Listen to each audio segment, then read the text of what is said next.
There we go. We're still yellow as well. Hey guys, hey.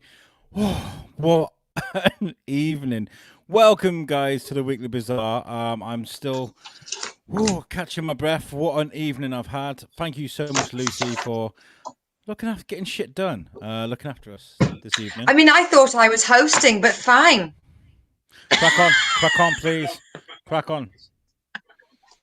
Right, hello everybody, and welcome to the Weekly Bazaar. I am going to be your host, Lucy Orchard, and Alex is just going to be my co-host. He's going to be a very good boy. He's going to do as he's told, and he's going to take a breath because he's been a bit busy today, haven't you, darling? Kids, man, who fucking have them? Honestly, Not where's that me. echo? I like disposable income and drinking in the weekdays. How you been? You been good? I actually, since I last saw you, I have performed live twice. Yeah. In real life with real people, in How did air, it in go? 3D, in buildings. And it went really, really well, just in time for the second lockdown. But we are not here to talk about the E word in America. We are not here to talk about the C word globally. We are here to entertain, mesmerize, and educate. Bang! My new phrase is helicopter dicks. That's just life at the moment. Just woo. That's just how I'm living life at the moment. Just helicopter dicks. It's obviously a metaphor for a distraction. It's like, hey, all this bad shit's going on over here, but look at my helicopter dick. Woo! Yeah. That's life, and that is what the Weekly Bazaar is. It's whole of USUK actually.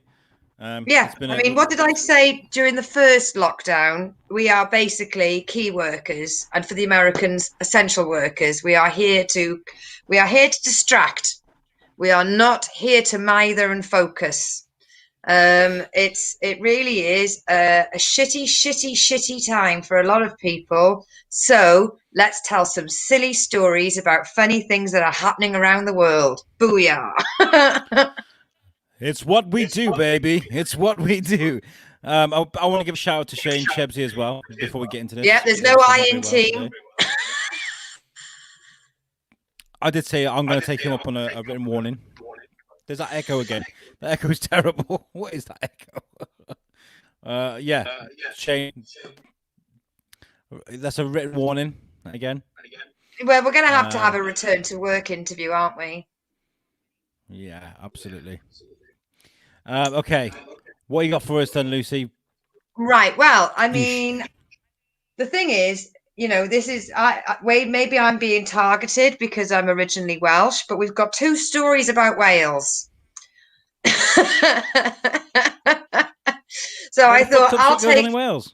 I'll take one and you take the other.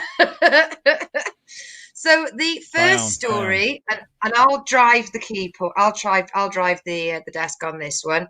So the first story is the most uplifting story I have read recently. I love my puns. Oh, we haven't come up with a pun challenge. I think we should have Fireworks. fireworks. I think we're going to have a firecracker of a show. I think that all you guys can get in touch on the chat and come up with some amazing pun challenges. Yes, I mean, a penny for your thoughts, really. But I'm going to just crack on and explain the first story. So, a train in Rotterdam came off the rails. And it was caught. So I'm going to bring up quickly the picture. So here you go. Cast your eyes on this. So a train in Rotterdam, it was smashed through the barrier where it was meant to stop. It kept going and it went over the railings. And 20 years ago, a sculpture of two whales' tails were put at the end of this platform.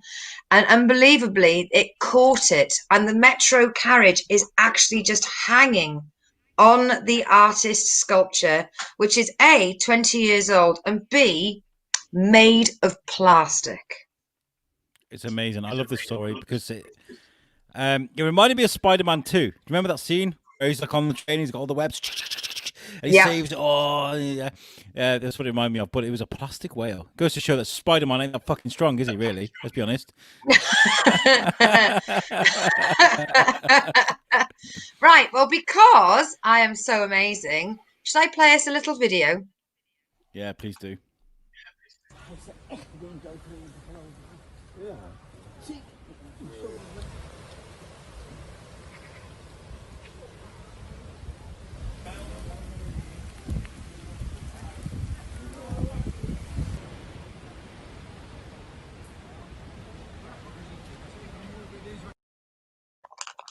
That, They should keep you it know, there.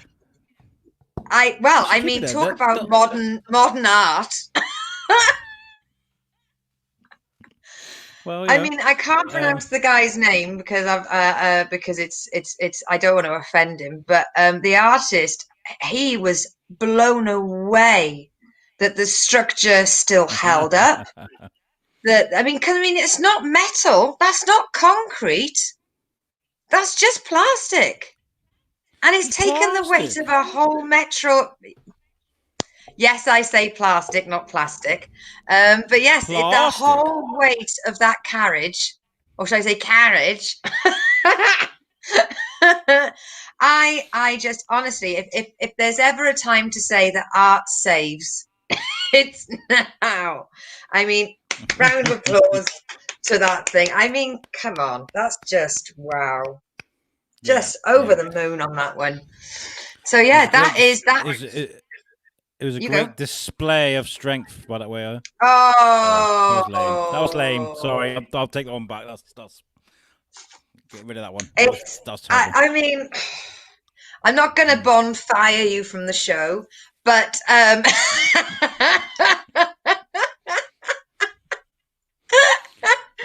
on, guys. But you know what? We need. On, if you're watching this, get involved in the chat and get us some cheesy bonfire puns. Come on, we need you. We need all of your November the 5th puns. Yeah, keep them sizzling. Keep them sizzling. I like this because we need those positive stories, don't we? We need those positive things because so much bad shit going on at the moment. Like, so a story like that. Nobody died. Yeah, nobody died. Nobody was injured. The driver was able to climb out of the carriage safely, and there was no damage caused by the carriage. You know, imagine you didn't die on the carriage, but you were driving a car and a carriage landed on top of you. Well, that's going to wake you up. Yeah. And it's not bullshit politics or no, you know, nothing to do with COVID or anything. It's nice. It's nice to see that other shit's happening in the world, right? Because like the Shropshire Star and all stuff local to me, the Sun, everything. It's all politics, COVID, politics, COVID, politics, COVID, and it makes you think, well, what the fuck else is going on in the world? Like, you know, there's police cars screaming around everywhere, and there's things going on still. So why aren't we hearing about that? So yeah, nice. Good. Yeah, I like that. Are you okay to take the next story about Wales? Because I'll bring up the screenshot. Yeah, please do. Which one is it? Oh, I'm not screenshot. Sorry, it's a video. So again, everybody, watch and learn.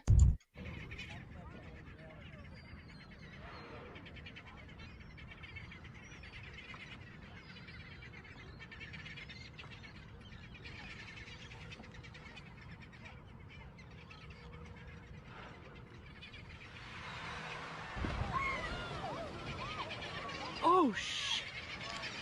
Oh, shit.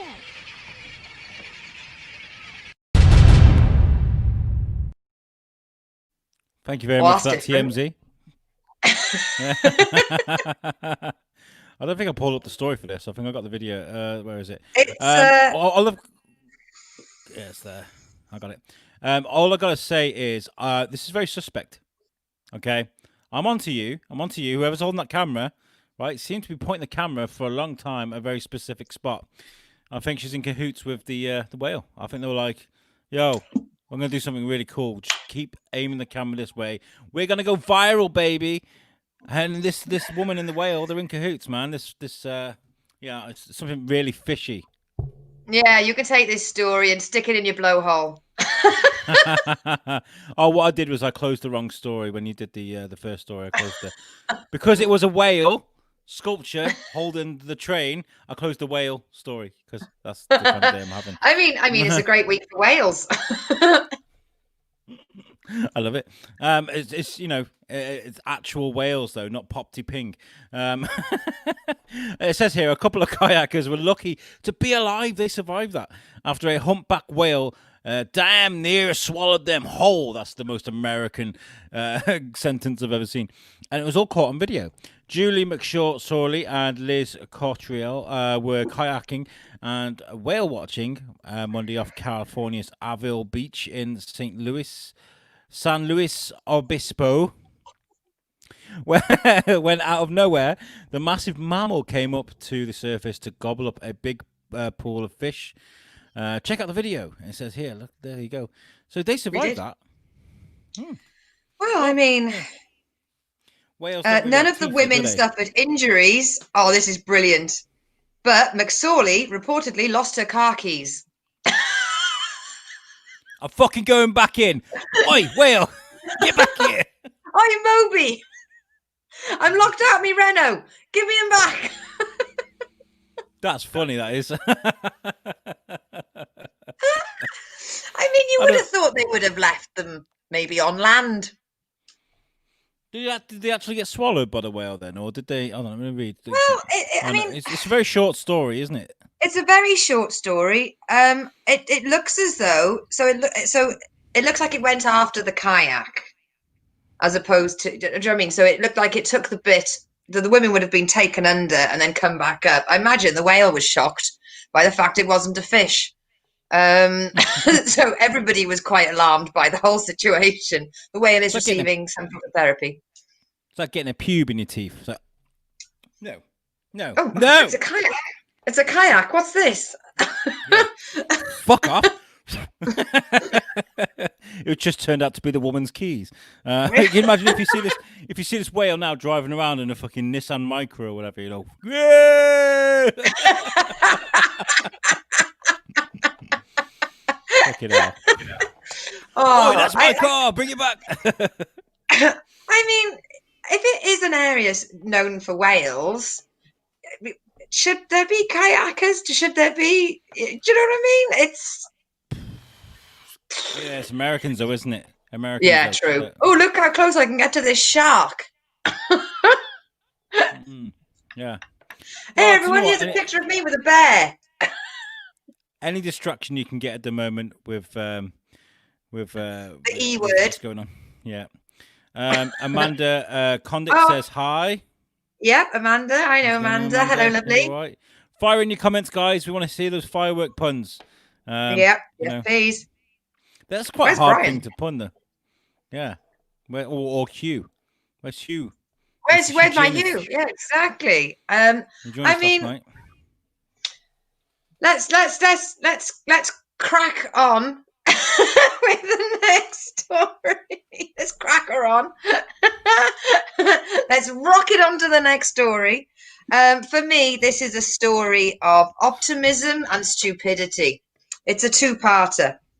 So I'll bring the picture up because, you know, I like how people have become creative in the pandemic. I like how people have had free time. So they've gone, I've got a crazy idea for an invention. Let's do this. And Kickstarter, I don't know whether to say they are an influence of creativity or if they are a space which allows idiots to just fill the pages. But somebody thought, now there's a niche in the market. What hasn't been created? So here you go. If you're worried about COVID, why not stick a mask on your cat?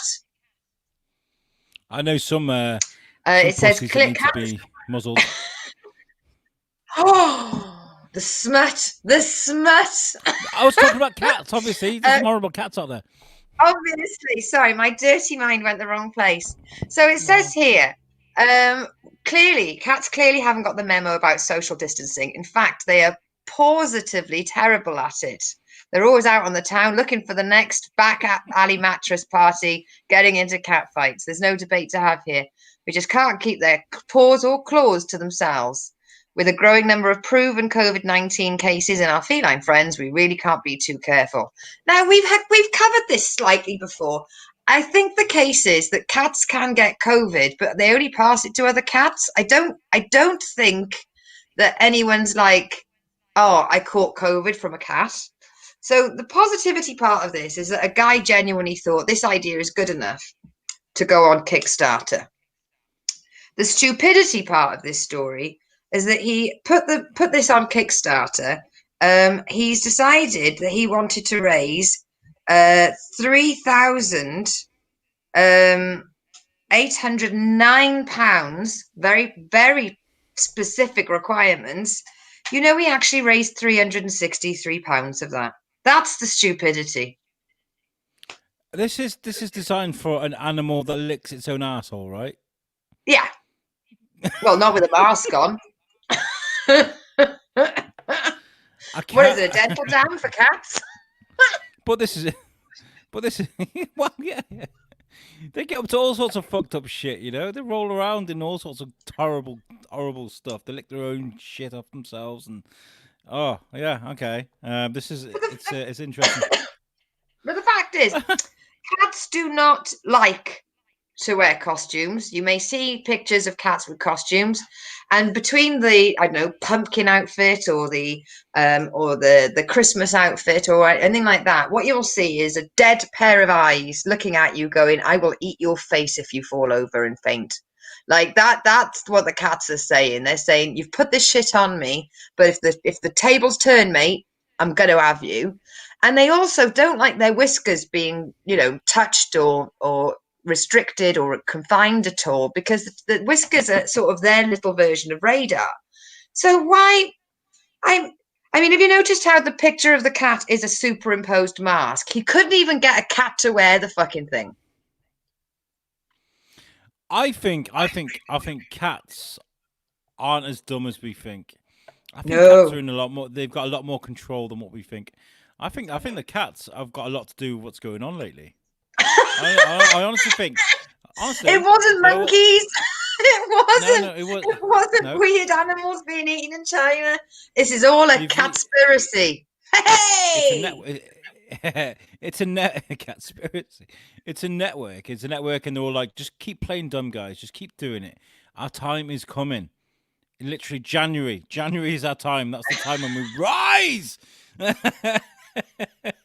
We will have them making masks for us for a virus we created.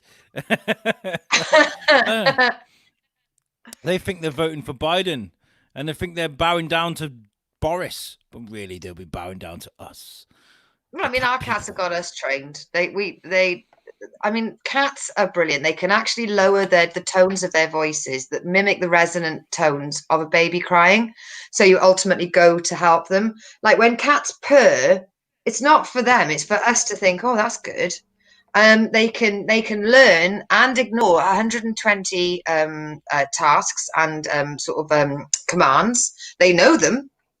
You know, if your cat is facing away and you call their name, they know that you're calling their name because their little ear twitches, but they will not turn around. It's like, my terms. Don't you use my human name on my planet? I'm a physicist. Because they're little fuckers. That's why. That's why I don't deal with cats, because I know they're the only pet out there that controls the owner. The owner. Did you just call me? Did you just call me property? I will claw your face off, like, you know. My name is not Tommy Tummykins. My name is Professor Alhamdulillah. My name is the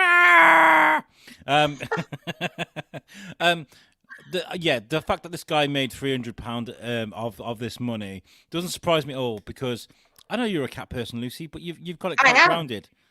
But there's a lot of cat people out there that are batshit fucking crazy. Like they've got those cat gyms all around the houses and like fucking toys everywhere. And you've got cat trees. Have you got cat trees? I haven't got a cat tree, but the house is constantly under a tidal wave of cat toys. Our job is just because we've got a kitten as well, and the kitten's nickname is the Terrorist because she looks very cute, but she is destructive, aggressive. She will go up to even if she's not hungry, if you feed another cat, she just goes poof, that's mine. She is obsessed with whatever anyone else is doing. You can't play with the other cats because she's like, where's my attention? So all we do is play with the kitten to tire her out so that the rest of the house can continue in some semblance of peace. That is, again, that's a resemblance to a lot of pussies that I've known in the past. Moving on. Moving on. Where's my attention? Where's my attention? Right, this one's for you, Mr. Whiteley. It says here, bad uncle makes a living scaring other people's children. This is from November the 3rd, and it's from some sort of news place. I don't know. Here we go. I've got the article up here. It says, bad uncle makes a living for scaring other people's children. Now, this guy looks mean. If I bring up the picture here, look at this guy. Look at him. Look at that face. I thought it was two different people. Yeah, it looks. It's just quite scary, man. Look at that. Okay, let's dive into this story. It says here, a Chinese man has become popular in his home country for adopting the role of bad uncle and scaring strangers' children into finishing their meals and going to bed early. I love the story already. I remember my mom telling me that the boogeyman will come and get me if I didn't listen to her. But in China, the bad uncle is a more popular figure, and I dare say a more efficient one now that kids can finally associate a face to the name. That's right, folks. Parents trying to get their kids to be more obedient can try the services of a bad uncle for hire who will record a video of himself frowning and making faces at the camera to scare kids into listening to their parents for a fee. Wow. Wow. Well, I mean, pyrotechnically, this works. Oh my god. Okay. Luo Qingjin. Go on, take a run at it. Luo Qingjin. That's good. Luo Qingjin, who hails from Lishu City in China's Zhejiang province, reportedly played bad uncle for a friend's child as a favor, but after recording a very effective video, his friend recommended him to other parents, and before we knew it, Luo became a bad uncle for hire. Whether we're talking kids who never finish their meals, refuse to go to bed early, or don't clean up their toys, Luo knows just how. Is there a typo there? Just hot to handle them. Just that's a bit saucy, isn't it? Just how to handle them. He takes commissions from their parents and creates custom videos for each of them, addressing them by name and warning them that if they don't listen to their folks, they'll have to deal with him. I mean, they send him in to defuse the bad behavior. I am drawing a blank on these quick puns. Oh my god. It's all. Oh, there was nearly one. I'm usually the pun king. This is you. You've muted me. You've muted me. You're fucking. I have not muted you. I have not muted you. I mean, what my mother used to do is she used to tell me a lot of stories about fairies, good fairies, like bedtime stories. She'd tell me about the flower fairies and all these lovely things. But then if I was naughty, then she'd threaten me with the bad fairies. I remember I used to suck dummies when I was a child, and it was hard to sort of get me off the dummies. So my mum would give me a pair of scissors and the dummy, send me out of the room and tell me I had to chop the top off my own dummy, or the bad fairies were going to come and get me. I mean, some would say that's parenting, others would call it child abuse. Up to you. Get involved on the chat. Well, I don't know, man. Mama Orchard. She's got it going on. So just saying. Yeah. She's like, I will punch you through the fucking screen in a minute, Whiteley. Oh no, I can see her, and she is looking rather fucking smug with herself. There is no shame. Mama Orchard knows. She knows. I love me some Mama Orchard. And it was her birthday on bonfire night. That's probably why I have so many terms in my vocabulary. I know. I know it was her birthday. Yeah, and it's just, I think if this guy is just making videos of getting kids to do as they're told, I mean, maybe they could have used this on the kids that were addicted to the internet. Bad uncle says stop using your phone, and they didn't have to trap children in solitary confinement and then kill them. I mean, he's a hitman. This guy's a hitman for children. That's what he is. I mean, if he's making money out of it and no children are harmed in the making of this, I mean, if it's just psychological abuse, at least they're not getting a slap. How do we know it's not that these kids haven't been harmed though? I mean, in a few years they might be like, man, I'm still messed up from that shit that happened when I was 7, man. You know, I peed on the toilet seat and didn't wipe it, and next thing you know, there's this guy sending me horrible videos, and I've lived with it ever since.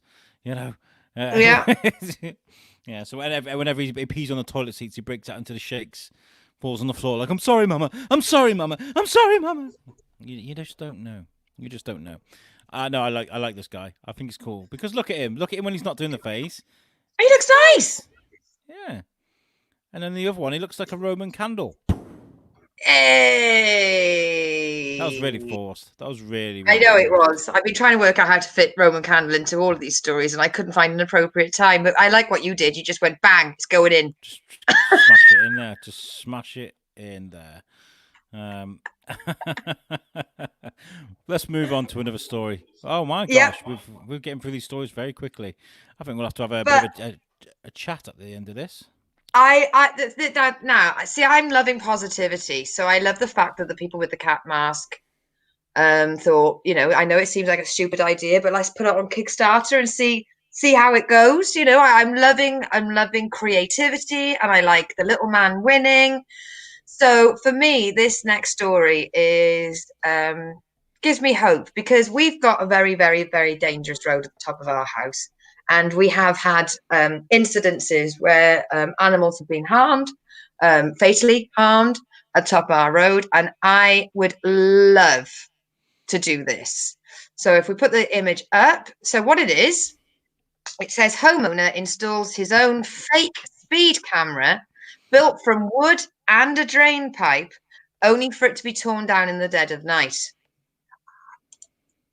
It's not a real speed camera, and if it makes people slow down, it means that they were speeding. So I love the idea of this guy in his house, and he's hearing the cars go meow, meow, meow past him, and he puts this fake speed camera up, and he listens, and he's like, "Yeah, fuck you, I'm winning." He must have had at least a couple of days of just yes. I have looked into doing speed watch. How do you get speed watch brought in? How do you get speed bumps? It's horrible, you know. It's motorists, if they think they can get away with speeding, will. So we live just next to the motorway, and we're just next to a train station. So people who think they're running late come whizzing off the motorway, and they hightail it down to the railway, even though it's clearly signposted that they shouldn't. But their lives are so important. All they want to do is put their foot down and get where they're going to meet their own needs. To hell.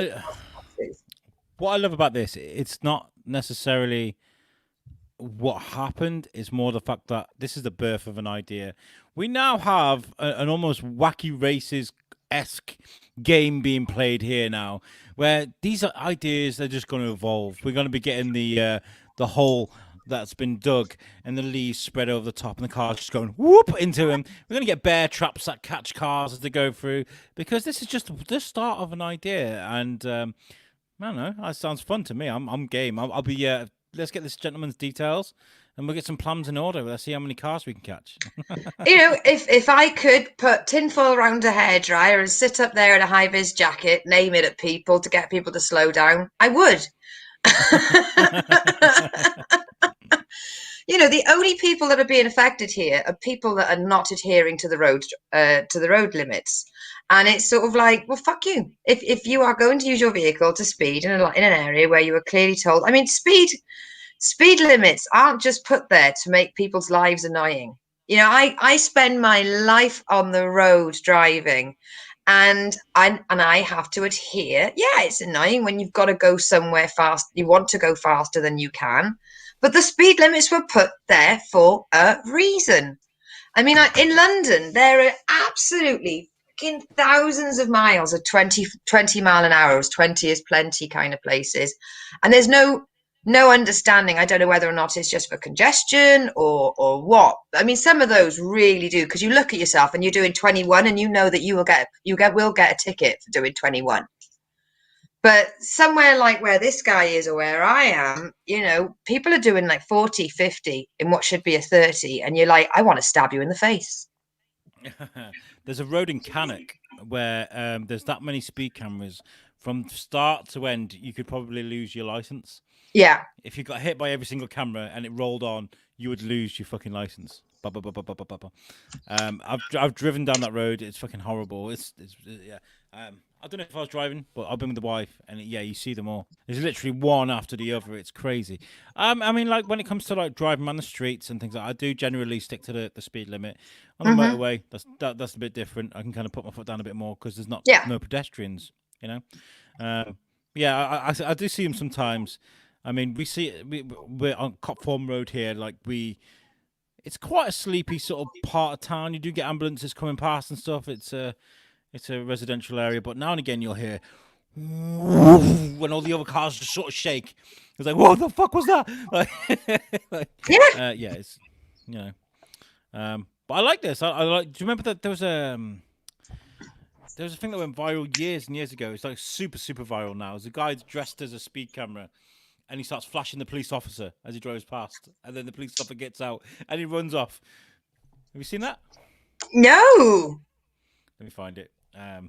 Man dressed. I mean, I remember I was going along the Severn Bridge, and it was such beautiful sunset that I had my camera out. My mum was driving. I had my camera out the window, and I took a picture of the bridge. The way that you're just going underneath sort of the H of the structure, and I didn't realise my flash was on, and fuck, every single car was like brake.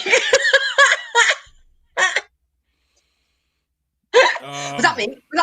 Was that me? Okay, I've got it here. It might fuck up my internet though, so let's just try it. Good luck, everyone. It's gonna fuck up my internet. I'm not using my hotspot today, so it's gonna fuck up my internet. Well, we don't want to burn all your internet. Oh, for fork's sake. Oh. That was wasted. Okay, here we go. This is very famous, this video. What the week of a man here we go. some kind of personal crusade to get the world to slow down. Here's a temptingly open bit of road. I wouldn't speed here if I was you, though. Oh, no. Because this particular speed camera actually takes pictures and follows the action. Very keen he is. If a car's going slow enough, he won't just take a picture of it. He'll actually go running after it. That's brilliant. Here, though, the game's up. The old Bill compass. Oh! And what a word. Okay, the game's up. Does he go quietly? Does he? Look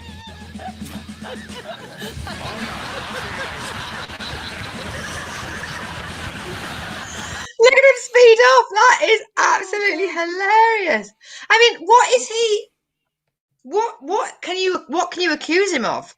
He's taking pictures. That's it. Trying to impose a police officer, even if it is a robot one. Well, they're not police officers, are they? They're just mounted cameras. It's funny though. I think that's really funny. That's brilliant. That is perfect. Reminds me of Trigger Happy TV. I don't know why. That was brilliant. Dom Jolly was just amazing with a giant mobile phone. Hello, in the library and stuff. I think that's perfect.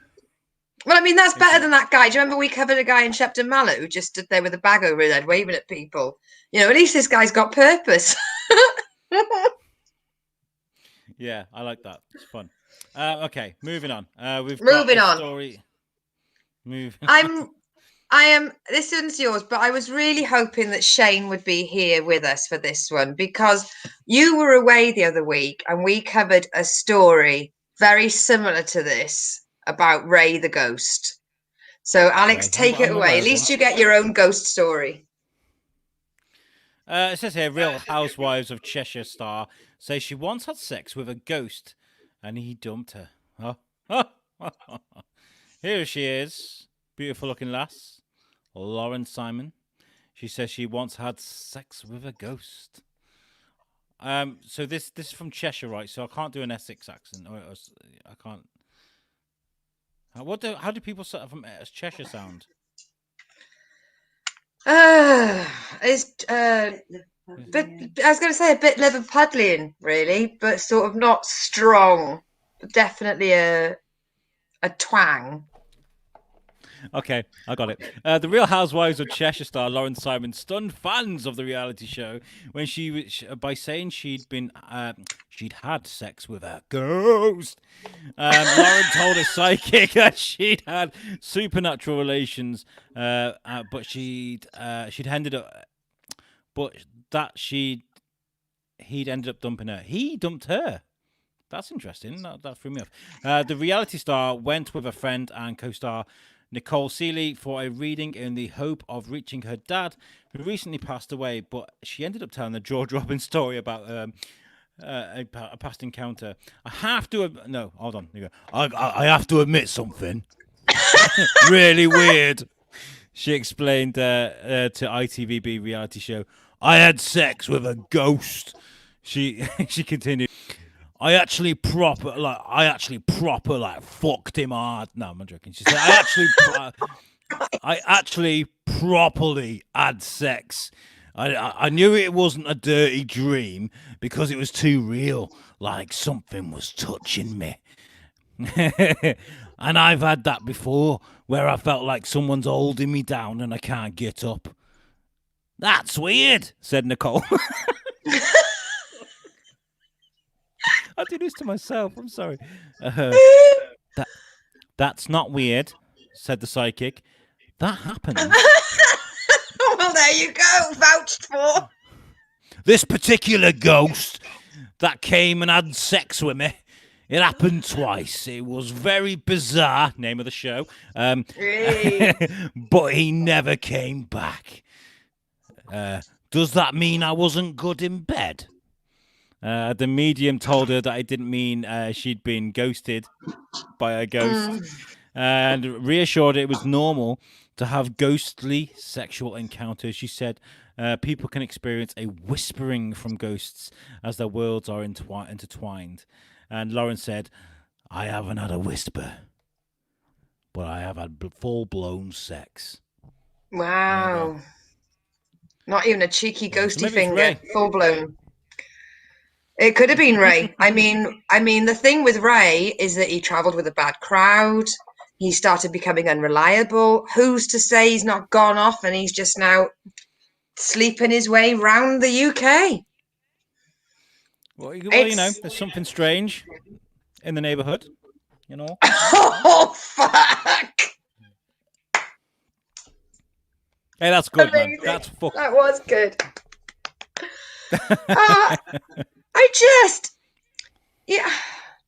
I mean, oh God, right. You know my views on people that are just fame hungry and they don't care how they get famous. I mean, look back at that show they were going to do where the winner got to impregnate somebody from like that sort of, it was sort of like the Flavor Flav Bachelorette sort of show, but whereas it dwindles down and they end up choosing who can impregnate a woman and create a child in the name of reality TV. But your Insta followers or your likes on Twitter must have been getting pretty low if you're like, I had sex with a ghost. I had sex with a ghost. I remember that I could taste the salt on his semen. I'm joking. I tasted it. It was nice. It was lovely. We had sweat and everything. It's an odd thing. It is an odd thing, and like, you know, I'm not. Okay, I'm a little bit of a skeptical, but I did see something.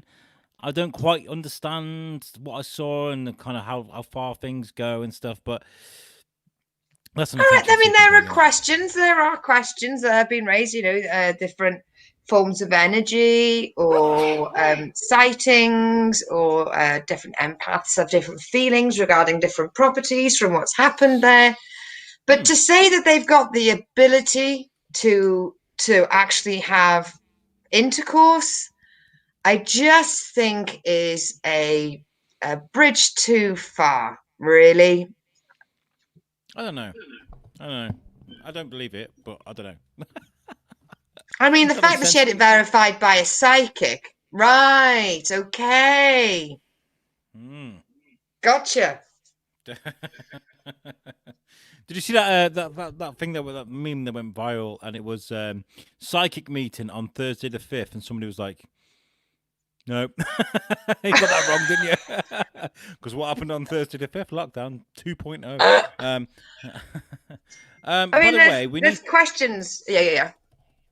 We'll carry it. We'll finish this off, and then I'll carry on talking what I was about to talk about. Okay, well, I mean, there are more questions raised than there are answered in these kind of ghost encounters of the. Well, I suppose this is the 7th kind. I don't know what realm actually penetrative sex goes into.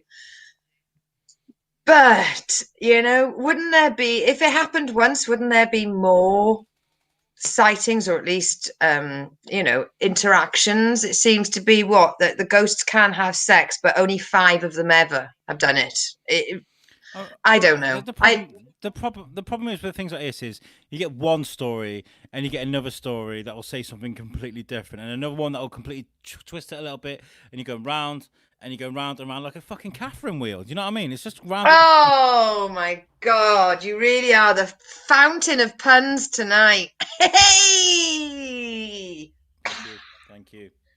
But it's funny how people only get fucked by ghosts around Halloween, though, isn't it? Well, it's the time for it. That's why. That's the reason. The only reason that Halloween exists is because that's the time when ghosts are all fucking horny, innit? We're like, oh yeah, let's all go and have a massive orgy. And then they'll name a holiday after us, and they did. It's not quite a holiday, but you get it. Yeah. Okay. Moving on to we're gonna have to do this justice here, Lucy, because it's now time for Science with Alex. Science with Alex. He's not a racist. He's not a racist. We've got. I went for harmonise on that. I thought that's what I'd bring in. I thought we were sort of a beautiful combination of deathcore metal with a lovely sort of barbershop quartet. What we need to do is next time we get Jarrett Reddick on the network, we'll have to get Bowling for Soup to do us a little thing. I'm sure they'd love to do that. Oh, I'm sure they'd. I bet they can't wait. Yeah, it's all they wanted to do with their career. They're like 30-year career, whatever it is, Bowling for Soup. Finally, it's all been worth it. I just want to make music for a mediocre podcaster. He did win a Mayor's Award. I mean, come on. I was about to say an award-winning podcaster. We're both award-winning. I'm an award-winning truck driver. You're an award-winning podcaster. Together we make the Weekly Bazaar.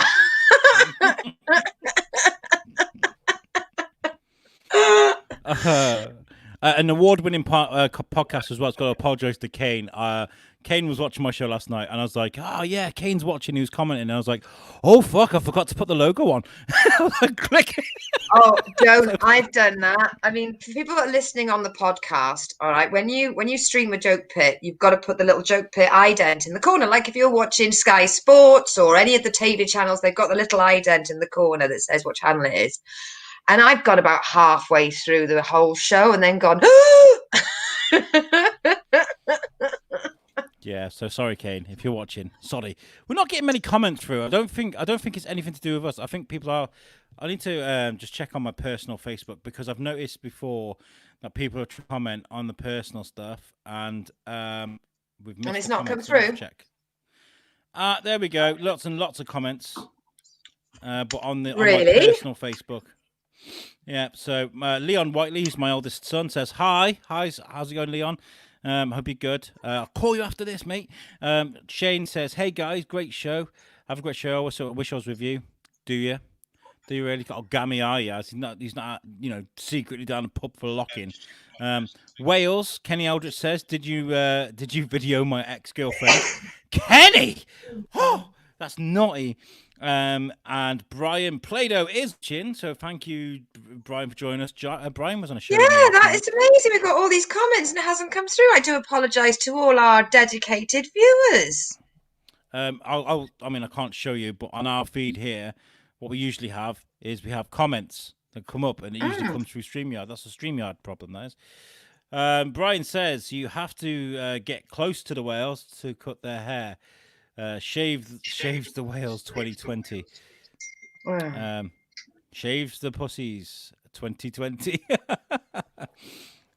Brian also says I caught crabs from a cat once.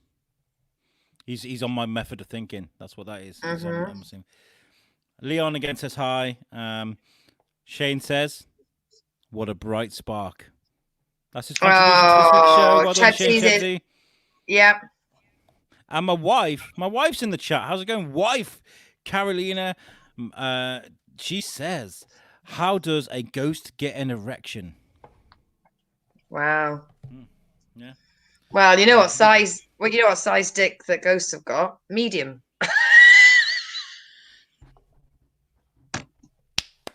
That's fucking brilliant. That's the best one yet. That's well done, Lucy.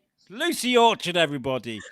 Ta-da! Give us some love. Give us some love on the feed for that. That was breathtaking. Breathtaking. Anyway, moving on to Science with Alex. We've got a couple of stories to talk about.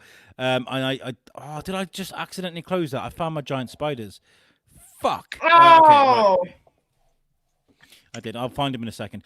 Okay, let's talk about the story that we brought today. And it's all about my favorite spacecraft, my favorite little spacecraft. And that's Juno. Juno is out there doing missions and making me happy.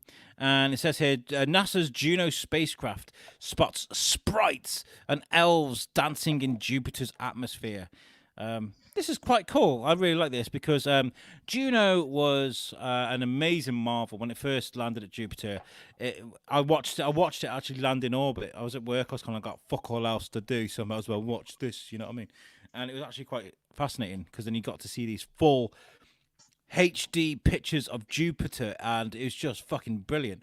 And we've got a video, right? Is this a video of it? Should we take a look at this video? Let's do it. Lucy's put together. Guys, sit back, relax, and enjoy. Juno brings you sprites and elves.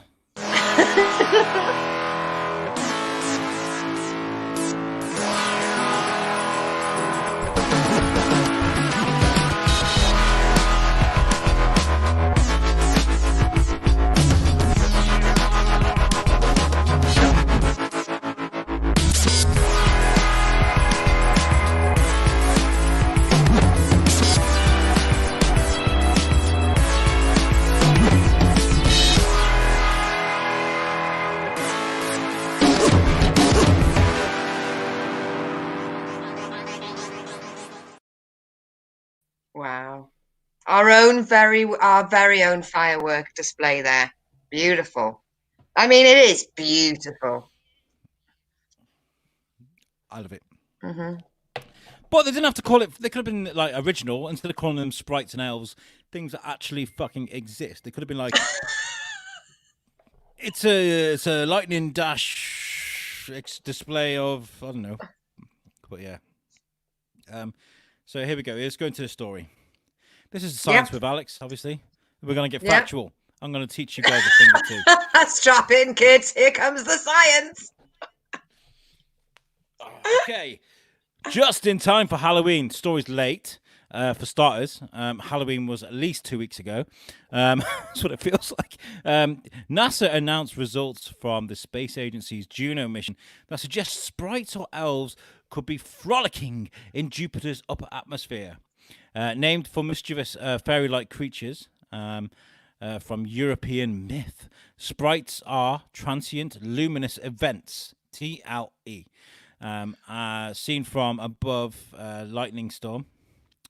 Seen from far above a lightning storm. There we go. That's how grammar works. Including storms on Earth.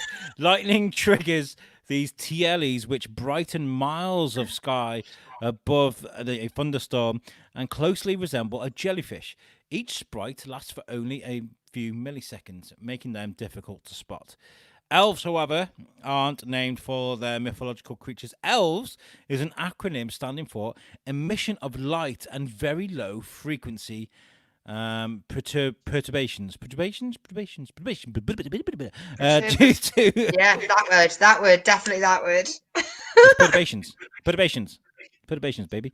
Are due to electromagnetic pulse sources, according to NASA. Like sprites, elves are triggered by lightning and occur high above the clouds. What sets them apart is their shape.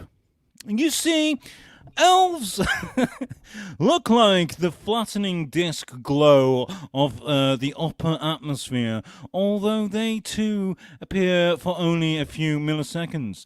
Elves can grow larger than sprites. On Earth, we see them grow up to 200 miles. That's 320 kilometers if you live in Australia. Yeah, so there you go. Elves and sprites are on Jupiter. There you go. They really know how to take the fun out of a story. Oh, I think you'll find that's an acronym, and it means this. Oh, cock off. I actually take it back. I take it back that that was a silly thing to call these things elves and sprites, because I think that's actually someone go, no, don't call it B694444579. That right there, that's a fucking sprite, isn't it? That's what he's doing. He's taking a sip of his drink and he's gone, yeah, sprite. You should call it a sprite. I mean, that is utterly stunning. For the podcast listeners, I'm just holding up one of the images, which looks like the shape of a nerve ball with a lovely streamer attached to the end of it, but it's all really ethereal. It's beautiful. I mean, you can completely understand how through things like this, how religion was born all those years ago, how they were like, oh, what's that? Must be God. It's beautiful, absolutely beautiful, and well done for being able to have the technology for us to capture these on image and for us to share them. I was going to say, did they have technology to monitor storms on Jupiter back in the dark ages? No, but for them, like when you go through when there's a big cloud and then you get like a tiny break, and you'll get almost like a laser beam of sun that comes through it, or even a rainbow. Just natural scientific things, and people all of a sudden go, "Wow!" I mean, a shooting star. You would have seen a shooting star. And people would have been like, what the fuck's that? Way back when people couldn't even read or write. They're just going to go, well, that's God, isn't it? Did I ever say this on the show? I'm pretty sure I brought this up on the Weekly Bazaar before. A shooting star was probably one of the most disappointing moments of my life. Gotta say, because they always make it look so magical. They make it look so magical in the movie. So I was like, shh. Oh my God. I saw a shooting star and it literally looked like something fell from the sky. Like literally. And I was like, yeah. Wow, that was good. I spent absolutely years looking for shooting stars, because the thing is, you will only see them if you are looking at the sky at the right time. If you're not spending the time looking up to see them, you will not see them. You won't find them you won't walk down a street and find them.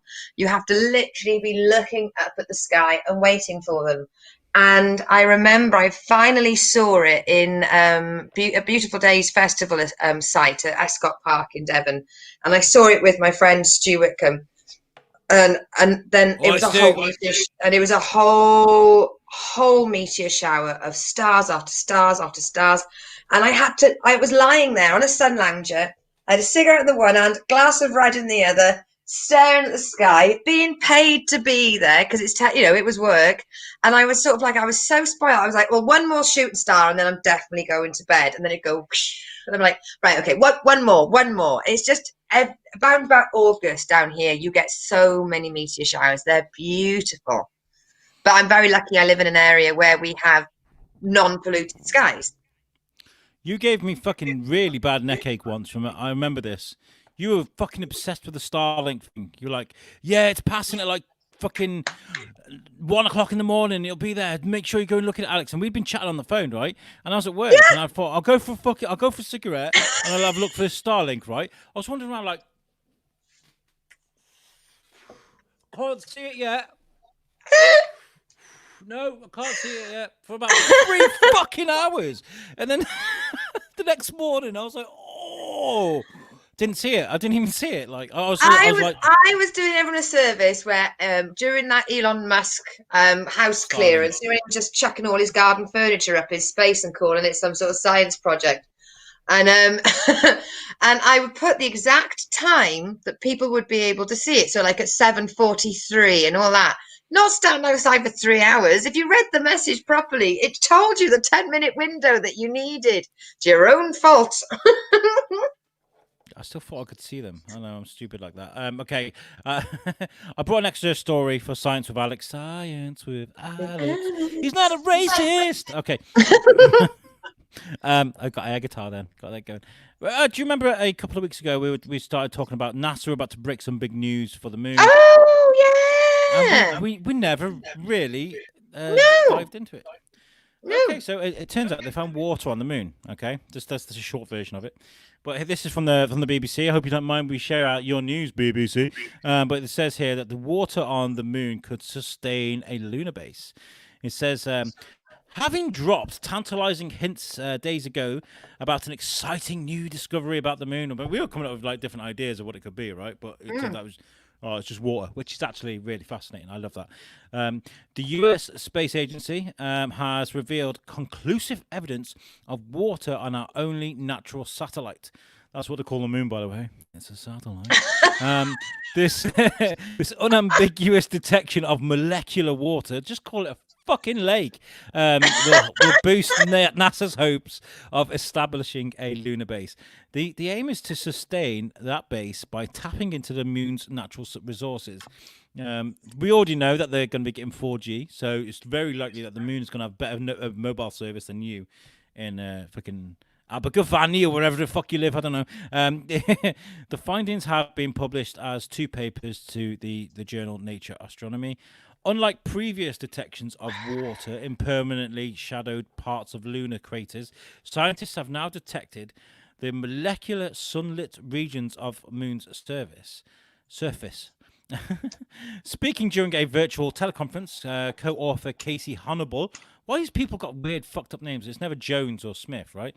Postdoctoral fellow a NASA Goddard Space Flight Center in Maryland said, the amount of water is roughly equivalent to 12-ounce bottle of water in a cubic meter of lunar soil.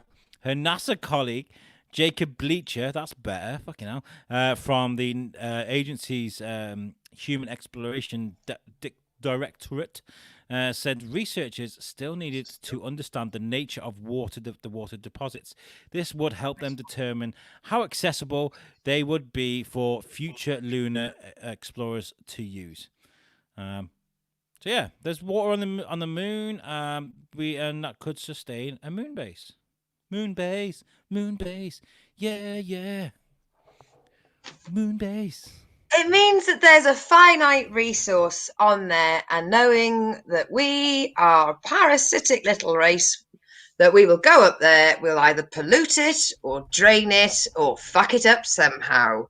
I mean, if you think, like, when you buy potatoes that say they're from Egypt, all right, you think, well, Egypt, how have they got such, in the desert, how have they got so much water if it's not just next to the Nile where most of the farming takes place?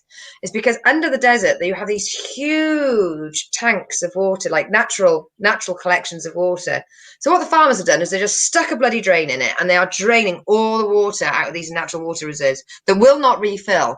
And every time they get to the end of one, they just move to another one. And that is exactly what we will do to the moon. We'll mine the fuck out of it. It looked like an apple core. Literally just like floating around. That's what it'll look like. Yeah. Coca-Cola will get up there. Make it called Moon Cola or something. Lunar Coke.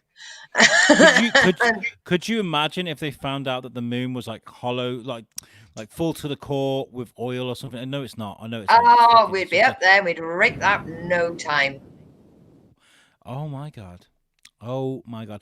Rich Carter says good morning. He's there in Australia. How's it going, Rich Carter?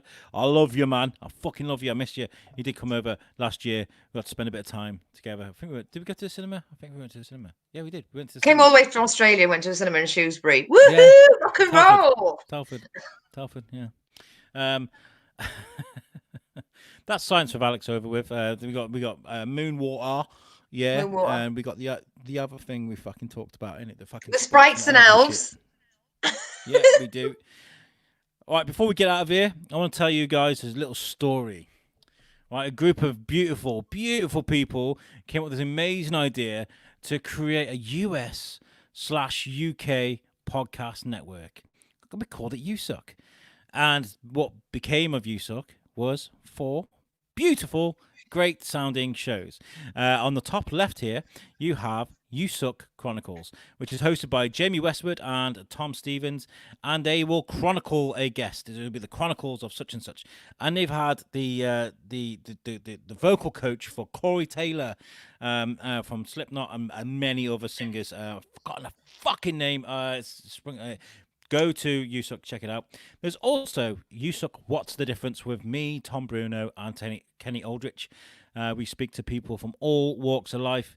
We're speaking to a guy called Darren Miller tomorrow, should we say. He's the guy from a band. You're right, Al.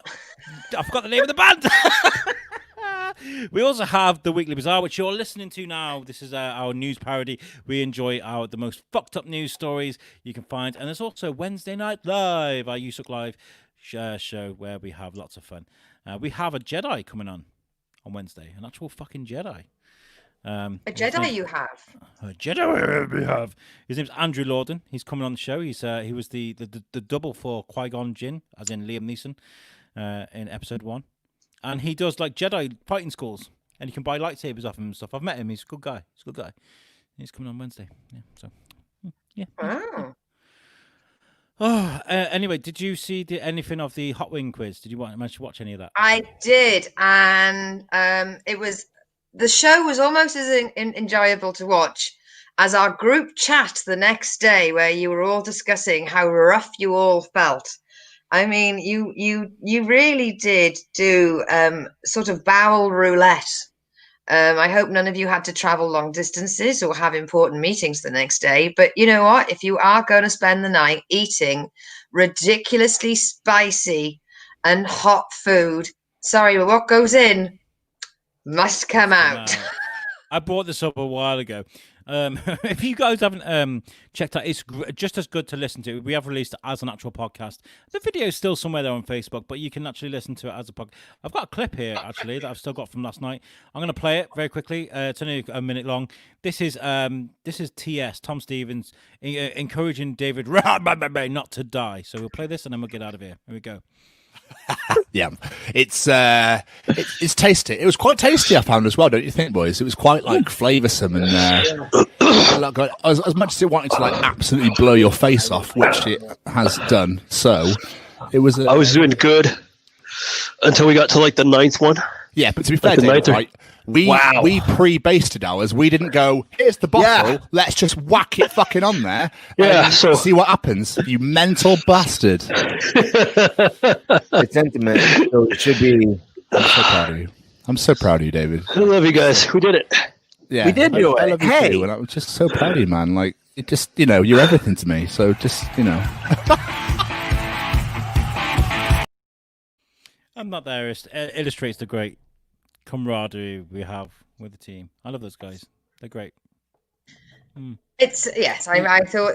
I mean, it's still available if you go on Scope Comedy on YouTube or on Facebook or on the USUK Facebook pages. You can still find the Hot Wing Challenge video on there. And I swear to God, don't.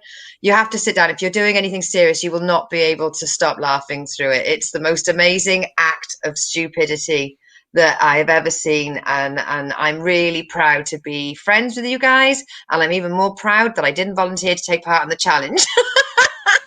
And we're doing it again. We're doing it again soon. I think February. I think we're doing it again. Not a fucking chance. We've got the great and powerful Mark Summers to come and host for us. The No. great and powerful Mark Summers. Now, if you started doing things like, wine tasting with USUK, I mean, put my name down. The gin challenge, I'm there.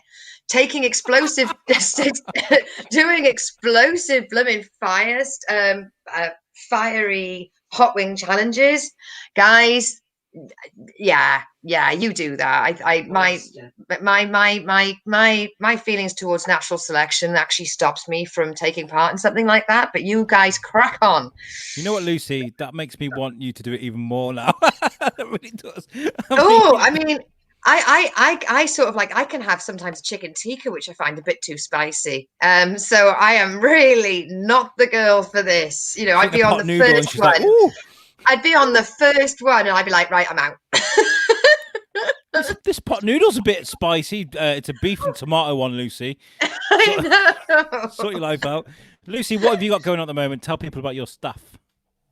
So I've got obviously the Weekly Bazaar every Friday. Every Sunday I do Big World Small Talk, which is comedians just having silly fun and just answering little games and stuff. And then I've got the Lucy Show every Tuesday, and of course the Kitchen Sink on the Thursday. And this week's guest is the amazing comedian from Wales, Stefan Evans, which I'm really looking forward to. I've heard he's just such a nice guy. Everyone that talks about him is a really, really nice guy. But I want to give a shout out to my one friend. Obviously, there's been, with all the firework displays, he had a little bit of trouble at work.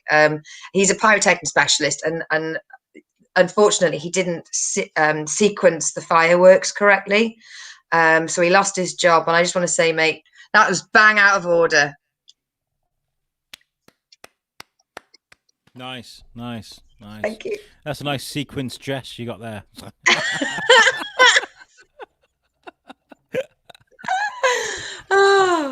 I want to say big lovely to see Graham Arnold back on all the forums. We love you very much. Yeah. And Shane, poorly bad again, but take care of yourself, please, sir, because your health is very important, because we like having you on the team, and our needs come first. So please fix yourself and get better. Sort your fucking life out. Sort your life out, Shane. It's for your Wash own your good. hands, you will get pink eye. That's all I'm going to say. Exactly. Well, look, I want to say thank you to you, Lucy, because obviously life likes to throw a spanner in the works now and again. My little boy was like, oh, my ear! So we're like, okay, we're going to have to go to the GP. And as soon as he got into the GP, apparently he was like, yeah, I'm fine now. But they still gave him spray and stuff for his ear just to make sure it goes away. But yeah, that's what we were doing right before we were supposed to be recording. So thank you for putting this together and making sure it looks sexy, because the graphics look great, the videos and stuff. I've got the hiccups. I haven't got the hiccups. I don't have the hiccups. If I had had the hiccups, it would have been a big deal, because it would have been the third time in my life I'd have had hiccups. But it wasn't. Okay. Anyway, let's get the fuck out of here. Right. Bye, everybody. Please share this video and get the podcast. Love you all. Bye. This has been the Weekly Bazaar. I've been Alex Whiteley. I've been Lucy Orchard. And we're getting the fuck out of here. Peace out, guys.